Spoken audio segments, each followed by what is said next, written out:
Good afternoon everyone, welcome back to my channel daily life with Tanushree. आज के तुम्हारे साथे शेयर करब चवनप्राशेर रेसिपि निये। शुधु सर्दी काशी ज्वरई नय, बदहजम पित्तदोष नाना रकम व्याधि दूर करते एर जुड़ी मेला भार। हाथेर काछे जे समस्त जिनिस आमरा सहजेई पेये थाकि सेई समस्त उपकरण दिएई आजके आमि चवनप्राश तोमादेर साथे बानिये देखाबो।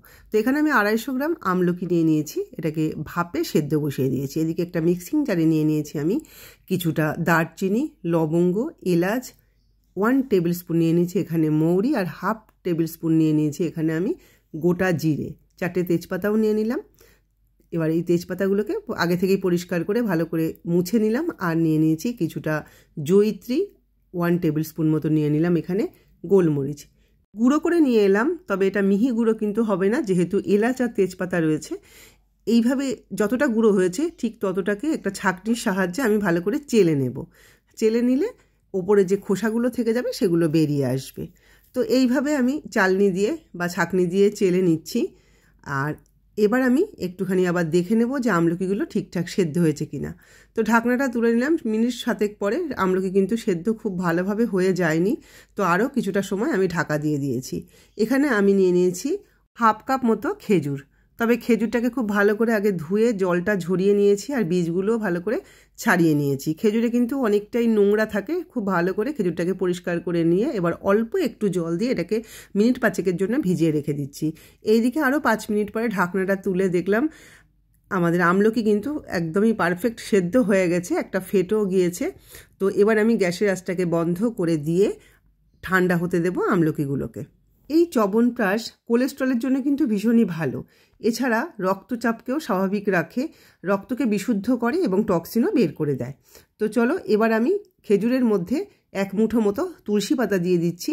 তুলসী পাতা দেওয়ার পরে এবার এই তুলসী পাতা আর আমি এখানে খেজুরটাকে মিহি করে পেস্ট করে নেব। তবে বেশ খানিকটা সময় ধরে, এর মধ্যে কিন্তু বেশি জল দেওয়া যাবে না। যদি আমরা জল দিয়ে বেটে থাকি তাহলে কিন্তু অনেকটা সময় লাগবে।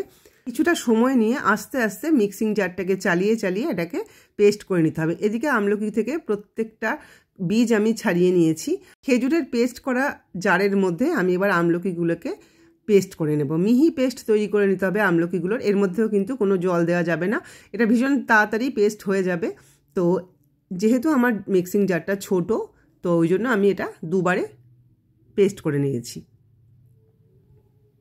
চবনপ্রাশের অ্যান্টিঅক্সিডেন্ট বৈশিষ্ট্যের কারণে এটি শক্তি এবং জীবন শক্তি বাড়াতে এবং বার্ধক্য প্রক্রিয়াকে ধীর করার জন্য ভীষণভাবেই উপকারী। শীতেই কিন্তু শীতকালেই চবনপ্রাশ কিন্তু মহা ঔষধের কাজ করে। তো চলো এবার আমার পেস্টগুলো একটা পাত্রের মধ্যে আমি নিয়ে নিচ্ছি, আমলকির যে পেস্টটা। এবার আমি চবনপ্রাশটা তৈরি করব। ইন্ডাকশানে একটা কড়াই আমি বসিয়ে দিলাম। ইন্ডাকশানটা অন করে দেবার পরে এর মধ্যে 1/4 কাপ আমি দিয়ে দিচ্ছি ঘি। তবে ঘিটা কিন্তু খুব বেশি মেল্ট হওয়ার দরকার নেই, ঠিক হালকা যখন মেল্ট হতে শুরু করবে তখনই আমি এর মধ্যে আমলকি পেস্ট দিয়ে দিচ্ছি। যদি আমরা ঘিটা বেশি গরম হয়ে যায় তাহলে কিন্তু চট করে আমলকিগুলো পুড়ে যাবে, বেটে রাখা আমলকিটা পুড়ে যাবে। এই জন্য হালকা গরম অবস্থাতেই এই পেস্ট করা আমলকিটা এর মধ্যে দিতে হবে। এবার খুব ভালো করে কিন্তু এটাকে মেশাতে হবে যাতে ঘি আর আমলকির পেস্টটা একসাথে মিশে যায়। বেশ খানিকটা সময় ধরে কিন্তু এই কাজটা করতে হবে। বেশ খানিকটা সময় ধরে মেশাতে মেশাতে এর মধ্যে আমি, আর এই সময় না গ্যাসের আঁচটাকে একদমই মিডিয়ামে রাখবে, গ্যাসের আঁচটাকে কিন্তু বাড়িয়ে দেবে না, তাহলে কিন্তু পুড়ে যাবে।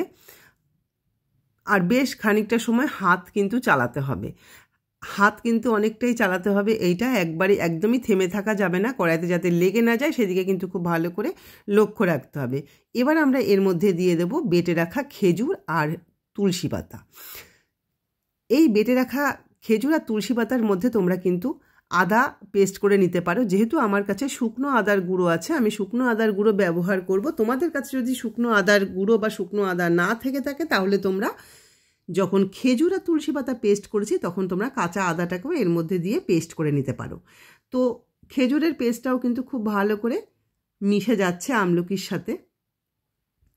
কাজটা কিন্তু গ্যাসের আঁচটাকে মিডিয়াম বা লোতে রেখেই কিন্তু তৈরি করতে হবে। তো দেখো এবার অনেকটাই কিন্তু প্রায় শুকিয়ে এসছে। আর এইভাবে লক্ষ্য রাখতে হবে এর মধ্যে যেন কোনো প্রকারেই জল না থাকে, সেই দিকে লক্ষ্য রাখতে হবে। যদি কোনো রকমভাবে জল থেকে থাকে তাহলে কিন্তু এটা আমরা স্টোর করে রাখতে পারবো না বেশি দিন। এরপরে এর মধ্যে আমি 1 টেবিল স্পুন দিয়ে দিচ্ছি আদার গুঁড়ো। আমার ঘরে তৈরি করা আদার গুঁড়োই রয়েছে, তোমরা চাইলে বাজার থেকেও কিন্তু এই আদার গুঁড়ো কিনে নিয়ে আসতে পারো। আদার গুঁড়োটাকেও আমলকি পেস্টের সাথে খুব ভালো করে মিশিয়ে নিচ্ছি। ঠিক এইভাবে কিন্তু মেশাতে হবে। আর যখন দেখব হালুয়ার মতো বা অনেকটাই দেখবে কড়াই থেকে উঠে আসছে বা এর মধ্যে কিন্তু একটুও জল থাকবে না, ততক্ষণ পর্যন্ত কিন্তু আমাদেরকে এইভাবে নেড়ে যেতেই হবে, গ্যাসের আঁচটাকে মিডিয়াম টু লোতে রেখে।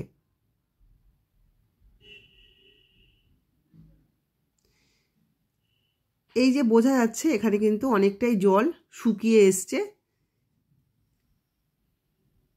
এইভাবে যখন আমরা স্প্যাচুলাটা দিয়ে নাড়তে থাকবো তখন বোঝা যাবে যে এর মধ্যে কিন্তু একদমই জল নেই। কড়াই থেকে কিন্তু এই যে পেস্টটা আমি মেশাচ্ছি, এই পেস্টটা কিন্তু কড়াই থেকে অলরেডি উঠে আসছে। তো এই রকম অবস্থা আসা পর্যন্ত কিন্তু আমাদের এইভাবে নেড়ে যেতেই হবে। এটা কিন্তু ভীষণই গুরুত্বপূর্ণ। কড়াই থেকে দেখো খুব ভালোভাবে যখনই উঠে আসছে, আরও কিছুটা সময়, যতটা এর মধ্যে জল একদমই না থাকে সেই দিকটা ভালো করে লক্ষ্য রাখতে হবে। এবার আমি এর মধ্যে দিয়ে দিচ্ছি আখের গুড়। গুড়টা আমি এখানে খুবই অল্প ব্যবহার করেছি। এখানে আমি মোটামুটি হাফ কাপ মতো এখানে গুড় নিয়েছি আমি। তবে গুড়টাকে এবার মেল্ট হতে দিতে হবে। বেশ খানিকটা সময় নাড়াচাড়া করার পরে গুড়টা আস্তে আস্তে মেল্ট হতে শুরু করেছে। গুড়টা যখনই মেল্ট হতে শুরু করবে তখন কিন্তু এই পেস্টটা অনেকটাই আবার পাতলা হতে শুরু করবে। এখানে কিন্তু গুড়ের ব্যবহারটাই ভালো, আখের গুড়টা। এই চ্যবনপ্রাশ বানাতে এখানে আমি গুড়ের ব্যবহারই করেছি। গুড়ের মধ্যে ক্যালোরির পাশাপাশি আয়রন, ফাইবার এবং খনিজ উপাদান রয়েছে যা আমাদের স্বাস্থ্য উন্নত করতে সাহায্য করে। গুড়টা ব্যবহার করার পরে যখন দেখলাম এটা পাতলা হয়ে এসছে তখন আবারও কিন্তু গ্যাসের আঁচটাকে মিডিয়ামে রেখে বেশ খানিকটা সময় নাড়াচাড়া করতে হবে, যতক্ষণ না আবারও কিন্তু জলটা একদমই শুকিয়ে যায়। আরও বেশ খানিকটা সময় ধরে আমরা নাড়াচাড়া করার পরে এর মধ্যে দিয়ে দেব আমরা 1/4 কাপ মধু। এখানে আমি মধুর ব্যবহার করেছি। মধু ঠান্ডা ভাইরাস প্রতিরোধ করে এবং ইমিউনিটি সিস্টেম ক্ষমতা বৃদ্ধি করতে সহায়তা করে। যাদের অ্যানিমিয়া আছে তাদের জন্য কিন্তু মধু অনেকটাই উপকারী। এইভাবে আরও বেশ খানিকটা সময় কিন্তু আমরা নাড়াচাড়া করেই যাচ্ছি। তবে হ্যাঁ, যদি আমরা এই চ্যবনপ্রাশ ঘরে বানিয়ে থাকি তবে একটা জিনিস খুব ভালোভাবেই লক্ষ্য রাখতে হবে, আমরা কখনোই কিন্তু অ্যালুমিনিয়াম কড়াইতে বা অ্যালুমিনিয়ামের কোনো পাত্রে চ্যবনপ্রাশ তৈরি করব না। লোহার কড়াই অথবা ননস্টিকের কড়াইতে আমরা তৈরি করব।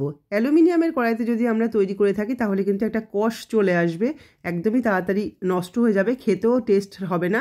আর লোহার কড়াইতে করলে কিন্তু তার সমস্ত পুষ্টিগুণই বজায় থাকবে, তবে কালারটা কিন্তু একদমই কালো আসবে। তো অনেকটা সময় নাড়াচাড়া করার পরে যখন দেখব প্রায় হয়ে এসছে, এবার আমি এর মধ্যে আগে থেকে গুঁড়ো করে রাখা মশলাটা অ্যাড করে দিলাম। এবার এই মশলাটা দেওয়ার পরেও কিন্তু বেশ ভালো করে নাড়াচাড়া করে মিশিয়ে নিতে হবে। তবে এই মেশানোটা কিন্তু একটু সময় নিয়েই মেশাতে হবে। প্রতি বছরই যখন ঠান্ডা পড়ে তখনই আমাদের গলা ব্যথা, হাঁপানি, সর্দি কাশি নানা রকম কিন্তু সমস্যায় আমরা জর্জরিত হয়ে থাকি। তো এই সময় আমাদের কিন্তু সকাল বিকেলে দুবেলায় 1 চামচ করে চ্যবনপ্রাশ যদি আমরা খেয়ে থাকি তাহলে কিন্তু আমরা অনেকটাই আমাদের উপশম হয়। একদম শেষে যেটা মেশাচ্ছি সেটা হয়েছে 1 চিমটে মতো এখানে আমি কেশর অ্যাড করে দিলাম। কেশরটা অ্যাড করার পরেও ভালো করে আমরা মিশিয়ে নিলেই আমাদের কিন্তু চ্যবনপ্রাশ একদম তৈরি। এই চ্যবনপ্রাশ বানাতে কিন্তু আরও অনেক জিনিস লাগে যেগুলো আমাদের হাতের কাছে একদমই নেই। হাতের কাছে যেই সমস্ত জিনিসগুলো আমরা খুব সহজেই পেয়ে থাকি সেই সমস্ত জিনিসগুলো দিয়েই আজকে চ্যবনপ্রাশটা আমরা তৈরি করলাম। কেমন লাগলো অবশ্যই জানাবে, আর অবশ্যই কিন্তু বন্ধুদের মধ্যে প্রচুর প্রচুর শেয়ার করবে। আশা করি তোমাদের ভালো লেগেছে। ঠান্ডা করে নেওয়ার পরে একটা এয়ারটাইট কন্টেনারে তোমরা 6 মাস পর্যন্ত এটাকে স্টোর করতে পারবে।